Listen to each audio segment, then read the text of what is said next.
अब हम विस्तार विशेष में आपको उन मुद्दों से रूबरू कराने जा रहे हैं जो सीधे आपसे जुड़े हैं। विस्तार विशेष में हम सिस्टम से सवाल करेंगे, आपके मुद्दे उठाएंगे और तब तक उठाते रहेंगे जब तक आपके इन मुद्दों का समाधान नहीं हो जाता।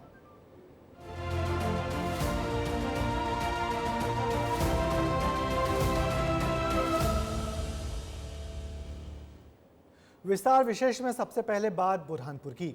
यहाँ डायरिया से मौतों का आंकड़ा दिन ब दिन बढ़ता जा रहा है।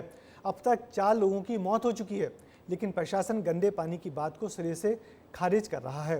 विस्तार विशेष में हम लगातार इस मुद्दे को उठा रहे हैं और गुरुवार को इसका असर भी देखने को मिला। गुरुवार को प्रशासन एक्शन में नजर आया और पानी के सैंपल लिए। विस्तार विशेष में बुरहानपुर से एक खास रिपोर्ट देखिए।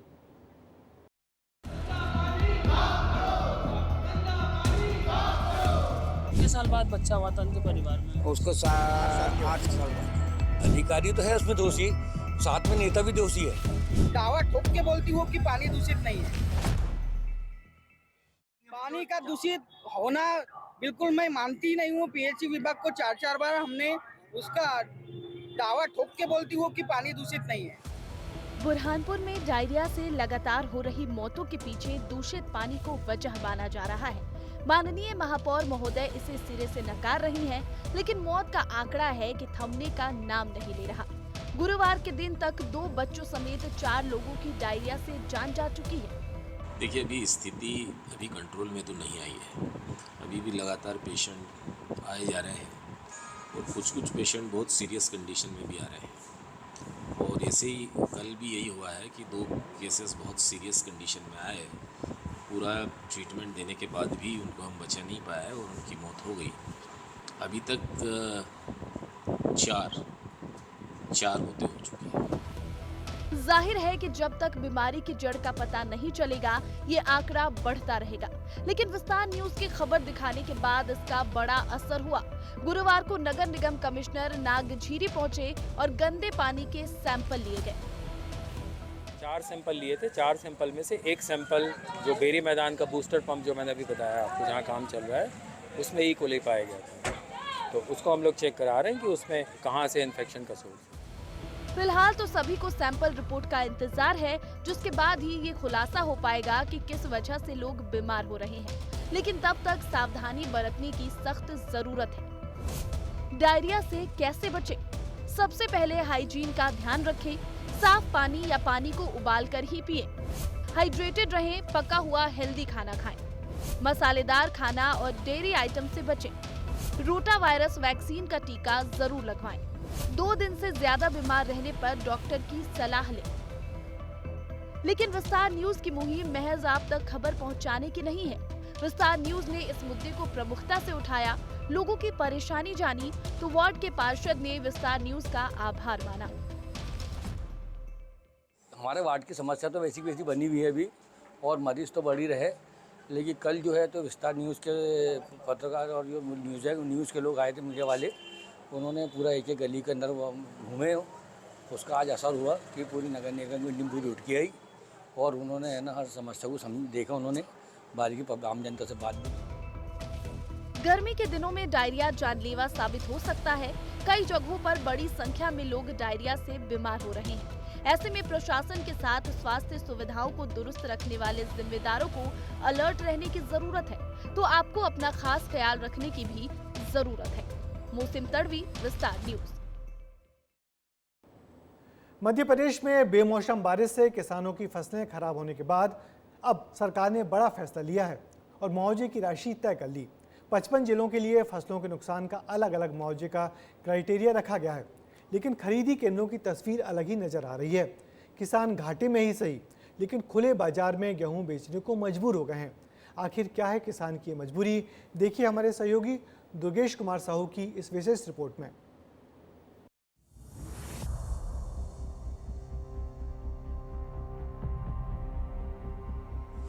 किसानों ट्रैक्टर की आवाज से गुलजार रहने वाले खरीदी केंद्र इस बार सुनसान पड़े हैं। इसकी वजह जानने के लिए हम जबलपुर के सूखा ग्राम पंचायत में बनाए गए गेहूं खरीदी केंद्र पहुंचे।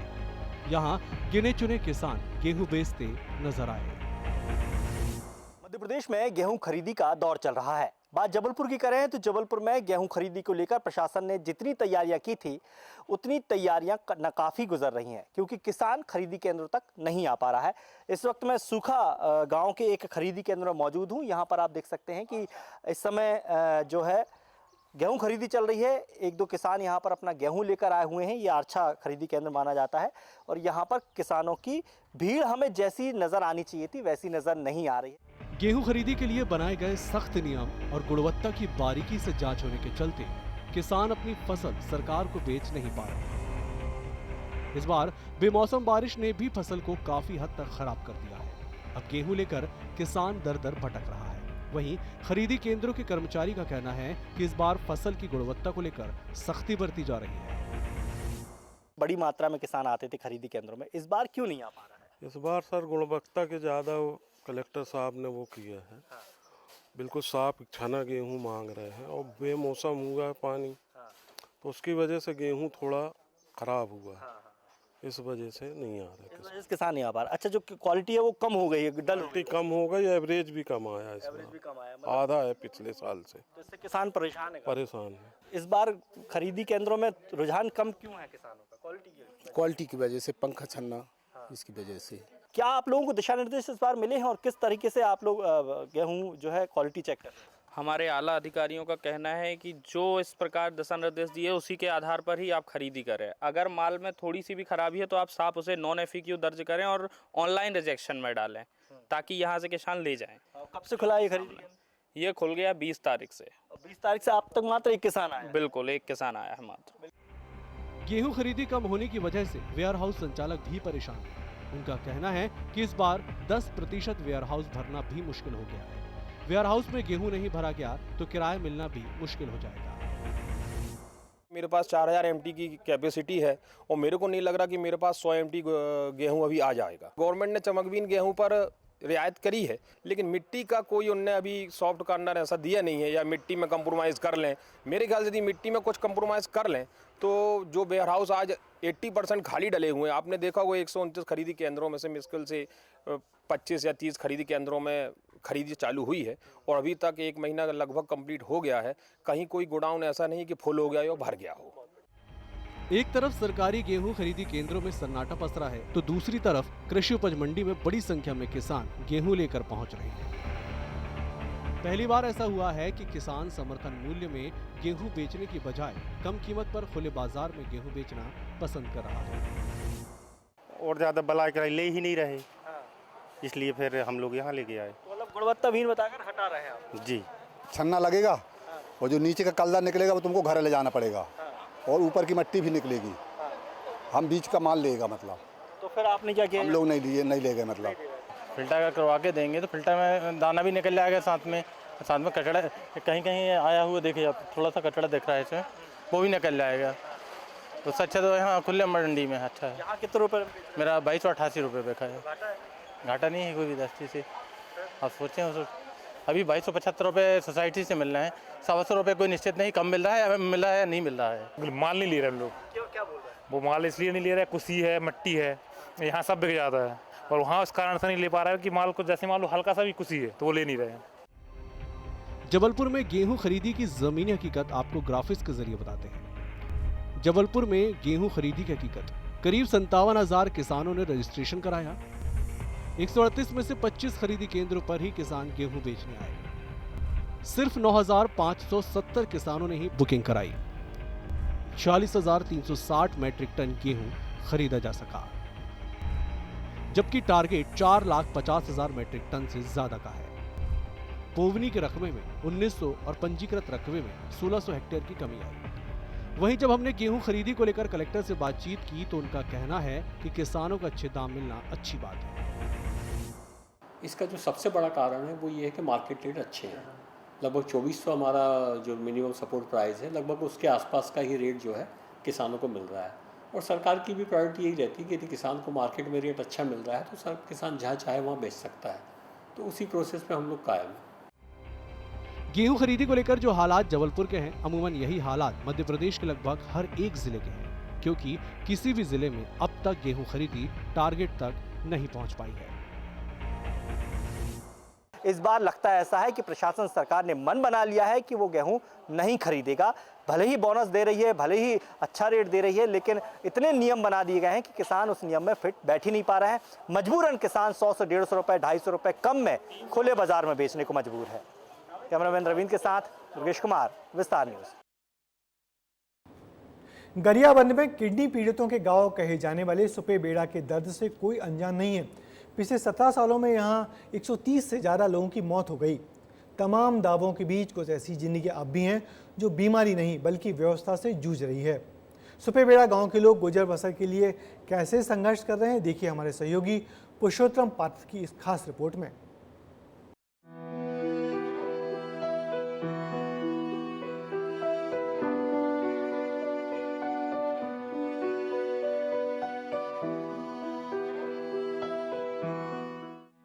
देवभोग के मनरेगा दफ्तर में फाइलों के साथ नजर आ रही वैदेही और लक्ष्मीबाई उसी सुपेबेड़ा गांव से हैं, जहां किडनी रोग काल बनकर आया। दोनों के पति शिक्षक थे। उन्हें बचाने के लिए जमीन, जेवर तक बेचने पड़े। हाउस लोन निकालकर इलाज में खर्च किया गया, पर जान नहीं बचा पाए। अब घर, परिवार और बच्चों का जिम्मा इन्हीं के कंधों पर है। दोनों के पति शिक्षक थे और पति की मौत के बाद इनका सारा सब कुछ उजड़ गया है। दोनों के 3-3 संतान हैं और आज ये काफी स्ट्रगल कर रहे हैं। इनसे जानते हैं इनकी स्ट्रगल की कहानी, आखिर किस तरह से ये अभी परेशान है। आप बताइए कितना इलाज करने, किस तरह से इलाज के लिए जितना पड़ा और जाने के बाद कैसे चलाना पड़ा? घर में जितना भी सोना चांदी था, गाड़ी की बाइक सब बेचना पड़ा। लोन निकाले थे, घर बनाएंगे बोल के 4 लाख उसी के इलाज में चला गया। घर में जितना भी हम लोग का जो जमा पूंजी था सब उनके इलाज में खत्म हो गया। रहता था ना वो ना कर्जा निकाले थे, वो पैसा नहीं था, भी कम पड़ता था, मायके से दिलाते थे इलाज। आप बताइए 10,000 रुपये तनख्वाह में 10,000 में क्या क्या कर लेते हैं? मैं तो घर के 3,000 देती हूँ। बच्चे लोग को भी पालन पोषण नहीं कर पाती हूँ, थोड़ा सा दिक्कत करता है। एक वैदेही और लक्ष्मीबाई की ही तरह गांव में 20 से ज्यादा विधवा महिलाएं हैं जो घर चलाने के लिए संघर्ष कर रही हैं। सिलाई मशीन पर धागा पिरोती प्रेमशिला इसी के भरोसे 2 वक्त की रोटी का इंतजाम करती हैं। 3 साल तक बीमारी थी। 2018 में मेरा पति खत्म हो गया और उस साल से मैं मशीन का काम करती हूँ। वहीं पे 3 बाल बच्चा को पालन पोषण करती हूँ। गुजारा हो जाता है? नहीं होता है, होने से कि नहीं होने से किसको बताऊं। इसी तरह कुछ महिलाएं मजदूरी के भरोसे परिवार चला रही हैं। किडनी की बीमारी से माँ बाप को खोकर अनाथ हो चुके रतन सिन्हा की भी यही कहानी है। मेरे पापा तो पहले गुजर गए, फिर मेरा मम्मी इधर उधर काम वगैरह करके मेरे को इतना बड़ा किया। फिर मेरा मम्मी फिर देहांत हो गया, तो किडनी के कारण सरकारी हॉस्पिटल भी गए सर, तो कुछ फ़ायदा नहीं है। मेरे पास जितना भी पैसा वगैरह था सब ही खर्चा वगैरह, तब भी मेरा मम्मी नहीं बची। इस गांव ने हर महीने किसी न किसी की अर्थी को उठते देखा है। कई परिवार गांव छोड़कर चले गए। जो बीमार हैं उसे आधी अधूरी सरकारी सुविधा मिल रही है। पीड़ितों के परिजन गुहार लगाते लगाते थक चुके हैं, लेकिन मदद की बजाय मिलता है तो सिर्फ आश्वासन। मैं वो जो मेरा राशन कार्ड की तरफ से 35 किलो चावल मिलता है, उसी से ही मैं गुजारा कर रही हूँ और मेरे को कमाने वाले कोई नहीं है। मैं सरकार से इसीलिए गुजारिश कर रही हूँ कि मेरे बाल बच्चे को पढ़ाई लिखाई, उनका भरण पोषण के लिए मैं क्या करूँ। इसीलिए मैं सरकार को गुजारिश कर रही हूँ। मैं आज 2.5 साल हो गया, अभी सब मेरे पास गाड़ी घोड़ा खेत खाल सब था, सब बेच चुकी। किडनी की बीमारी और मौतों के पीछे कई तरह की वजहें बताई जाती हैं, जिसमें सबसे बड़ी वजह है पीने के पानी में हैवी मेटल फ्लोराइड की मात्रा होना। कच्ची शराब पीना भी किडनी की बीमारी की वजह बन रहा है। साथ ही दर्द के लिए स्टेरॉइड और इंजेक्शन लेना भी किडनी की बीमारी को बढ़ावा दे रहा है। हालांकि इसके पीछे की ठीक कोई वजह नहीं बता पाता। शासन प्रशासन भी हवा में हाथ पैर चलाता नजर आता है। जिम्मेदार भी अपने स्तर पर खाना पूर्ति कर रहे हैं। हेल्थ डिपार्टमेंट सपोर्टिव सिस्टम दे सकता है सुपेबेड़ा को, कि दवाई दे रहा है, प्रोटीन पाउडर्स दे देता है। दर्द के वो दवाई नहीं खा सकते तो हम स्प्रे दे देते हैं। जितना अच्छा बेहतर इलाज हम प्रोवाइड करा सकते हैं हम करा सकते हैं। बाकी तो शासन स्तर पे होगा। आर्थिक सहायता के लिए शासन स्तर पे वो तो आप गवर्नमेंट से पूछिए ना। तमाम कोशिशों के बावजूद अब तक कारणों का पता नहीं लगाया जा सका, न ही किसी तरह का समाधान हुआ।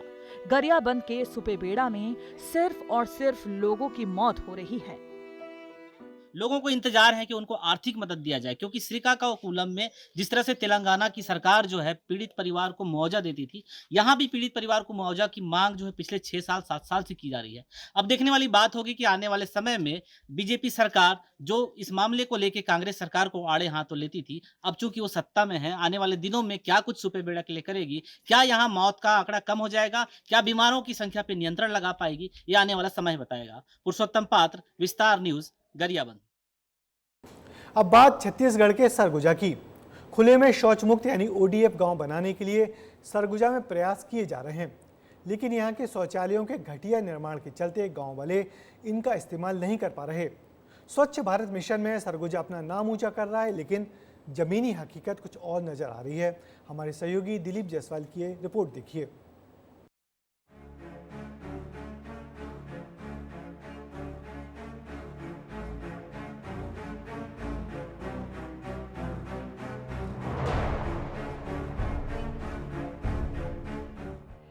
स्वच्छ भारत मिशन के जरिए केंद्र सरकार पूरे देश को खुले में शौच मुक्त करना चाहती है, लेकिन भ्रष्ट सिस्टम में इस तरह की गड़बड़ी और घटिया निर्माण होने के बाद हालात ऐसे ही नजर आएंगे।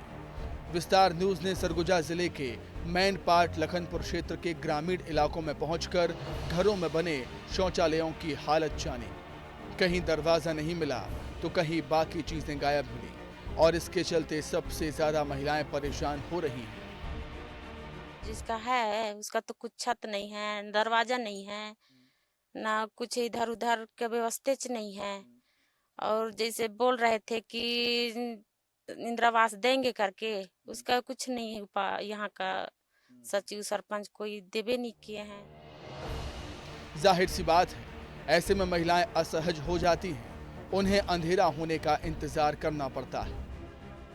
हमन शाम के इंतजार करथन, जब अंधेरा हर तो जाथन। और लड़का मन तो कभी भी चल सकत हैं, पर हमन ला नहीं बने। सरकार फिर से बनाए बर योजना देती तो ठीक रही, फिर से बनवाना चाहिए, सरकार आदेश दे तो। ऐसा नहीं है कि सरगुजा में हर कहीं हालात ऐसे ही हों। सरगुजा को खुले में शौच मुक्त का स्टेट अवार्ड भी मिल चुका है। अब आपको आंकड़ों के जरिए पूरा गणित बताते हैं।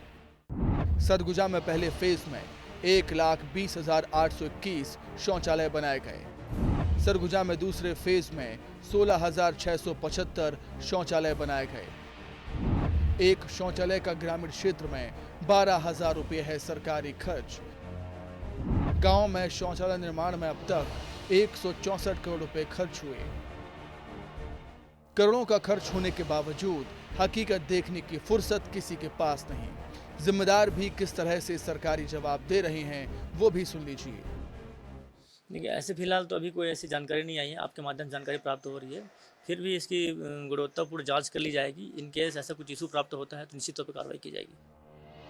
सरगुजा में प्रशासन कब तक हरकत में आता है और इस पर कब तक एक्शन लिया जाता है, इसका इंतजार गांव वालों के साथ साथ हमको भी रहेगा। दिलीप जायसवाल, विस्तार न्यूज। हम आपको लगातार पानी की परेशानी से जूझ रहे लोगों के बारे में बता रहे हैं। हमारी अगली खबर भी इसी से जुड़ी है। मध्य प्रदेश के पन्ना जिले में गांव वालों को घर में पानी नसीब नहीं हो रहा, पर दिक्कत तो ये है कि पास की नदी भी सूख चुकी है। जो पानी बचा है वो पीने लायक नहीं है। दशकों से कैसी स्थिति में यहाँ के लोग पानी की किल्लत से जूझ रहे हैं, इस खास रिपोर्ट में देखिए। आप सोच रहे होंगे कि नदी के पास ये ग्रामीण गड्ढा क्यों खोद रहे हैं। ऐसी भी क्या जरूरत आन पड़ी कि पानी भरने के लिए इन्हें गड्ढा खोदना पड़ रहा है। लेकिन पन्ना जिले के मुड़वारी में ये हाल महज गर्मी के दिनों में नहीं बल्कि दशकों से है। गर्मी के दिनों में नदी के सूख जाने के बाद ये लोग इसी तरह पानी भरते हैं और गुजर बसर करते हैं। नदी का पानी गंदा और मटमैला हो जाता है तो नजदीक ही गड्ढा खोदकर इस तरह पानी भरा जाता है। जब से शादी हुई जब से समस्या देख रहे हैं मोरे तो। हाँ। फिर बरसात के मौसम में कहाँ का पानी पीते ये हैं? गंदा पानी पीते हैं। कब से है समस्या भैया? कई वर्षों से। हाँ, ऐसे गड्ढे खोद खोद कब से आप पानी पी रहे हो? कम से कम 50 साल से ऊपर हो गए। हाँ। पन्ना के मुड़वारी के इस इलाके में समस्या जस की तस बनी हुई है। लोगों का कहना है कि उनकी उम्र बीत गई, लेकिन यहाँ तस्वीर नहीं बदली। जब से हम यहाँ आए हैं बुढ़े भी हो गए, 60-80 साल के हो रहे हैं, तो पानी की कोई व्यवस्था नहीं है। वहाँ भैंस गाय भी लौटती हैं, वो भी पानी उनको बर्बाद। कब से आप वहाँ का गड्ढों का पानी पी रहे हैं नदी के? आज कम से कम हमको 10 साल हो। कहने को तो गांव में पानी की टंकी बनी हुई है, लेकिन पानी की टंकी से हफ्ते में एक दिन ही पानी सप्लाई होता है। पानी की परेशानी को लेकर लोगों ने कई बार शिकायत की, लेकिन कोई हल नहीं निकला। विधायक जी से हमने सुना चुके, पहले पंचवर्षीय में प्रहलाद लोधी था, उससे भी सुना चुके, उसने बोला कि हाँ पानी हो जाए। अभी भी वही है, अभी भी वही है। इस बार भी पानी के लिए बोला कि हो जाएगा, अभी तक कोई सुनाई नहीं है। दशकों से चल रही परेशानी के बावजूद अधिकारियों के कानों में जू तक नहीं रेंगी। और तो और जब इस मुद्दे पर हमने बात करना चाहा, तो जिम्मेदार ने इस बात पर चुप्पी साध ली। उम्मीद है कि ये खबर देखने के बाद प्रशासन हरकत में आएगा और गांव वालों को आश्वासन की जगह पानी मिलेगा। सौरभ साहू, विस्तार न्यूज। तो हमने आपको आपसे जुड़ी खबरें दिखाई, आपके मुद्दे उठाए। आगे भी हमारी कोशिश रहेगी कि विस्तार विशेष में आपके मुद्दों, आपकी खबरों को प्रमुखता से जगह मिले। अब मुझे दीजिए इजाजत, आपसे फिर मुलाकात होगी आपकी कुछ और खबरों के साथ।